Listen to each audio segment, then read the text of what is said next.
Okay, so here I have a cast iron hot plate kind of dish. It's like an oval shape, but it's just enough the size to fit one steak. I have the flame up to about a medium high. I don't know if you could see, there was a little bit of smoke already, so my pan is getting really hot. That's the key to a good sear on a steak, is that you wait for your pan to get really hot. So what I'm doing here, I'm just gonna kind of wipe the pan with the oil. I have a ribeye steak, so that has a lot of marbling. So you really just want the pan to be slick, that's all. So you're not frying the steak. So here I have my ribeye steak. It's been sitting out on the counter for about 30 minutes. I just seasoned it up with salt and pepper, that's it. You leave it out on the counter so that it gets closer to room temperature. It'll cook properly because it's cooler, or warmer I should say. Okay, so I don't know if you can see, there's smoke coming from my pan, so I'm gonna go ahead and lay my steak on there. That's what you wanna hear. If you don't hear that, then you didn't wait for your pan to get hot enough. It's about 1.5 inches thick, so I'm gonna leave it 5 minutes per side, and it should take me to a medium. Don't move it, don't touch it, just let it do its thing, let it hang out there. I know it's tempting. If you can see, the rim of the steak is starting to get a little brown there. So you'll notice that that starts to come higher as the meat starts to cook more. And you still want to be able to see a little bit of that pink in there once you flip it.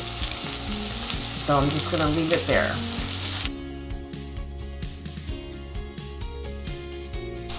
Okay, I'm gonna go ahead and flip my steak now. And you want to hear that sizzle again. I had to turn the flame down a little bit because it was too high. You can see that the meat is still pink there. You see it's brown, so now I'm going to be watching for that to come back up.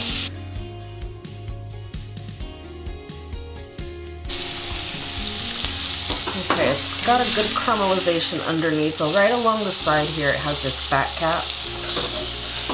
So I'm going to take the steak and I'm just going to plop it on its side, so we can render that fat out.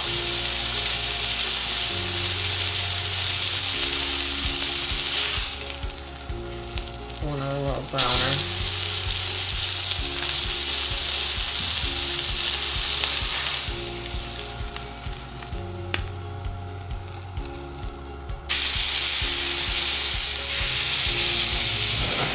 Ooh.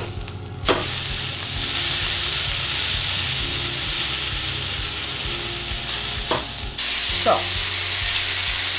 a good way to check if your meat is done is by touching it. If it's too squishy, then chances are it's not done. Another tip about a nice juicy steak is that once you finish cooking it, that you take it out and you let it rest. I'm going to let this rest for about 5 minutes. Okay, so here we go. This is the moment of truth. It's been resting for about 5 minutes. And the reason why you want to let it rest is because all the juices are going to reincorporate back into the meat. If you were to cut it right away, hot off of the pan, then all of your juices would come out and then it just dries out faster. So I'm hoping that we have about a medium rare cook on this. That looks perfect. Yummy.